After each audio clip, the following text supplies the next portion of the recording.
के देश में ले जाए। वो देश अमर हंसा गए आज काल पसारा। जो आपने मुझे देश दिखाया, अमर लोक दिखाया, वो तो हंसों का देश था। जहाँ जाए फिर हंस न आवे भवसागर की धारा, संतोष हो देश हमारा। तो वो ऐसा देश था कि वहाँ जाने के बाद माँ के गर्भ में उल्टा लटकने की जरूरत ही नहीं पड़ी, बार बार संसार में आने की जरूरत ही नहीं पड़ी। तो उस देश में जो अमर देश आपने मुझे दिखाया, तो कहते हैं साहिब ले चलो उस देश में। ये जग काल कल्पना, यहाँ तो कपट छल काल कर रहा है जीवों के साथ, और कोई अता पता नहीं कौन बाप है, कौन बेटा है, कौन भतीजा है, कौन नाना है, कौन नानी है, कौन स्त्री है, कौन बहन है, कोई पता नहीं। काल तो पर्दा डाल डाल के सबसे कर्म करा रहा है, और फिर धर्मराय बैठा रखा है, फिर उसका हिसाब लेगा बराबर। तब ये हिसाब चुकाना जीव के बस की बात नहीं है, क्योंकि जीव अज्ञानी है, उसके बस की बात ही नहीं है कि वो काल का हिसाब चुका सके। तो हिसाब चुकता नहीं होगा तो काल निरंतर राज करेगा जीव में, और जीव को चाहे जैसा जन्म देगा, चाहे जैसा उसे बनाएगा। तो ये मन बड़ा जबर है, जिनको काम पड़ा इन मन से उनको पड़ी खबर है। हर एक को खबर नहीं है ये मन कितना जबर है। ये मन उस शैतान काल का अंश है, साक्षात उसको मन को निरंजन ही कहा है। तो ये मन बहुत ही शैतान है, बहुत ही अजब है, और बहुत ही ये मन जो है, जिन्होंने देखा उनको मालूम है कि कितना भयंकर है ये। तो कई लोग तो मीठा मीठा प्रवचन करते हैं कि मन तो बच्चा है, उसको समझा देंगे। इन बच्चा को समझाते क्या टाइम लगेगी। तो अगर मन बच्चा है, उसको आप बातों से समझा दोगे तब तो बहुत अच्छी बात है। ज्ञानियों समझा दो। ब्रह्मा ने सबसे पहले अपने बेटी के साथ ही दुर्व्यवहार किया था। जब ये सृष्टि की रचना हुई थी तो ब्रह्मा को बोध नहीं था क्या कि मेरे मन को मैं समझा दूं, एक बच्चा है मन। तो थोड़ा विचार करना चाहिए कि हम क्या ज्ञान दे रहे हैं लोगों को। इतना सरल है कि मन को तुम समझा दोगे। जब तक सदगुरु की शरण नहीं होगी, सदगुरु की ताकत नहीं मिलेगी, तब तक बड़े बड़े ऋषि मुनि भगवान जितने भी आए थे मन के अधीन रहे। मन से परे जाना बहुत ही मुश्किल है, और खाली वक्ता और ज्ञानी बनना बहुत ही सरल है। तो इसलिए कहते हैं ये मन जालम जोर बरजा नहीं माने। शब्दावली में, कबीर शब्दावली में लिखा है, ये मन जालम जोर वर्ज्यो नहीं माने। ब्रह्मा विष्णु महेश्वर देवा इकट्ठे चित चोर। ब्रह्मा विष्णु महेश जी के घर ही सूक्ष्म रूप से ये मन चोरी कर लेता है। तो तुम कौन सी बाग की माली हो, मूली हो, हैं कि वो मन को बस में कर दोगे तुम।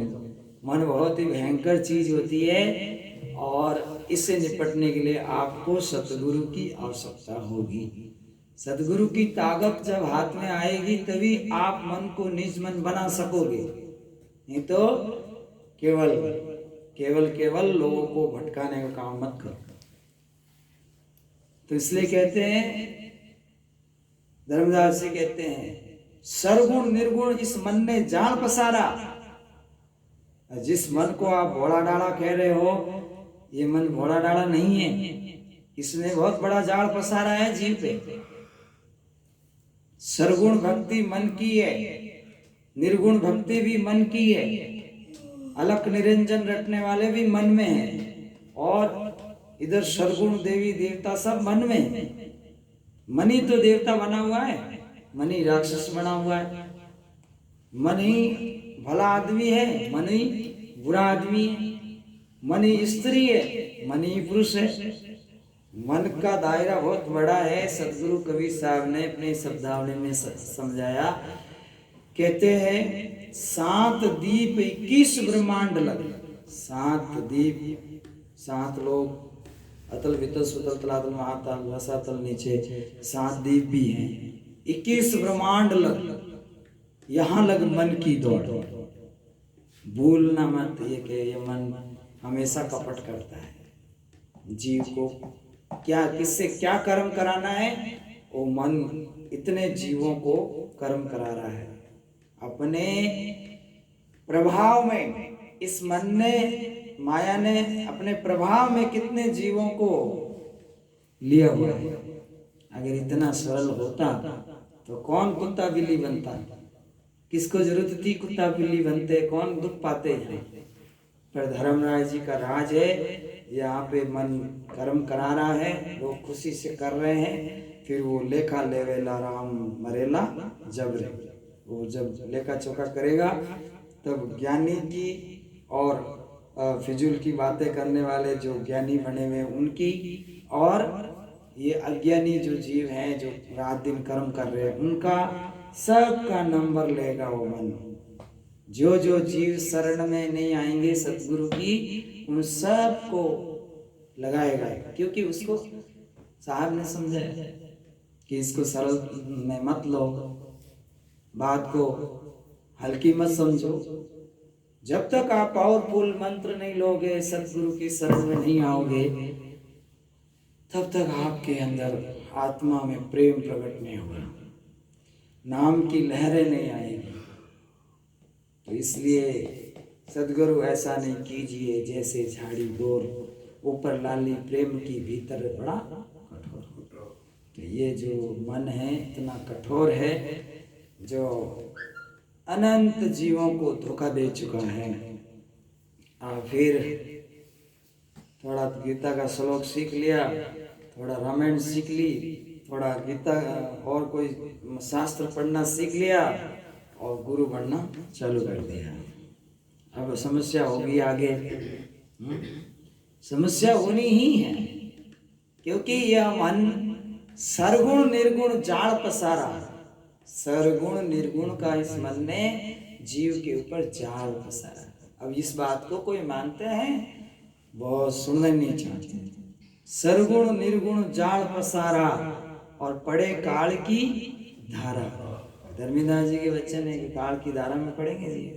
जो सरगुण भक्ति कर रहे हैं, निर्गुण भक्ति कर रहे हैं, जो सतपद की भक्ति नहीं करते हैं, जीव जाके पड़ेंगे जमों के जाल में।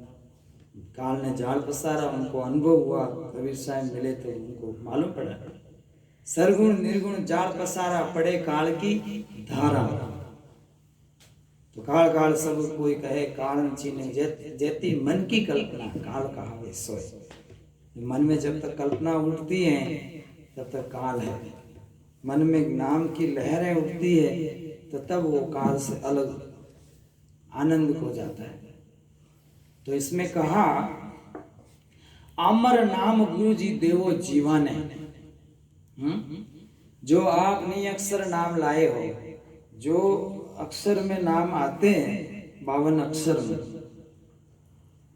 उस नाम से भूमिका बनती है। क्या बनती? भूमिका।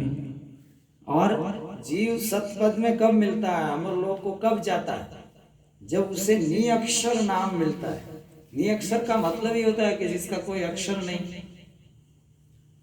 52 हर्फ वेद के कहिए, 52 अक्षरों में सारी जो है बोलने वाली भाषाएं आ गई। तो 52 अक्षर से परे है उस परमात्मा का, सत्पुरुष का नाम।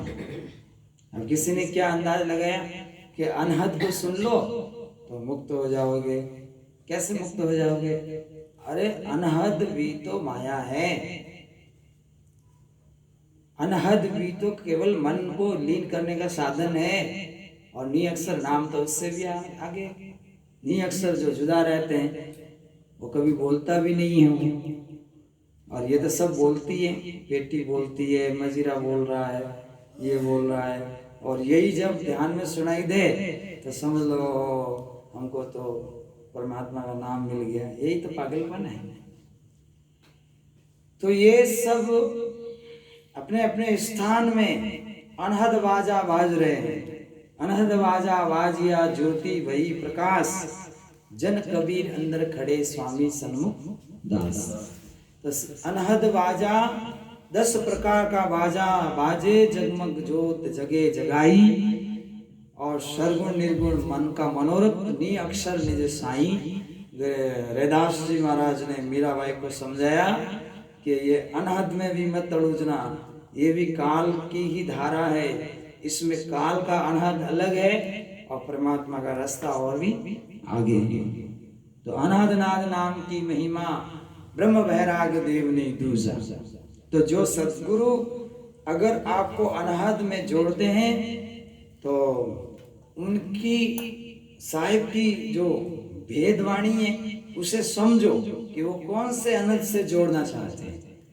और बाकी तो बहुत लोग आपको अनहद से जोड़ देंगे, आपका समाधि लग जाएगा, पता नहीं आप कहाँ गए, फिर वापस उतरोगे देखो तो वही काम क्रोध है, वही लोभ है, वही लड़ाई है, वही झगड़ा है। तो फिर उस अनहद को सुनने से क्या फायदा होगा। आदत तो बदली नहीं, आदत वो ऐसा नाम अनहद है, ऐसा अनहद अंदर में हो रहा है कि जिसके सुनने से जीव का जो चंचल मन है वो स्थिर होता है। तो बहुत ही गुड रहस्य, भेद में बहु भेद है जाने बिरला होई। जाको सतगुरु मिलिया नाम नैन में रमी रहा, जाने बिरला कोई, जाको सतगुरु मिल लिया ताको मालूम हो। जिनको सतगुरु मिले उनको नाम की पहचान पड़ी, निअक्षर नाम की पहचान पड़ी। तो कहते धर्मदास यूं अर्ज करते हैं, अर्जी करते गोसाई कि हाँ हंसों ने पार लगाओ, आप दयालु दया करो, आपके बिना हंस जो है नहीं तिरेंगे। तो हंसों ने पार लगाओ, अमर नाम देवो हंसों ने बौरिन होवे लेवे जग अवतारा। वापस माँ के गर्भ में नहीं आए और अपने निज सत्स्वरूप में सतलोक में अमरलोक में जाकर सदा सदा के लिए स्थित हो जाएं। ऐसी कृपा करो, ऐसी दया करो। बोलो सतगुरु कबीर साहिब की जय हो। तो धर्मदास साहिब की विनती के साथ आज का सत्संग स्थगित करते हैं। बोले सतगुरु साहिब की।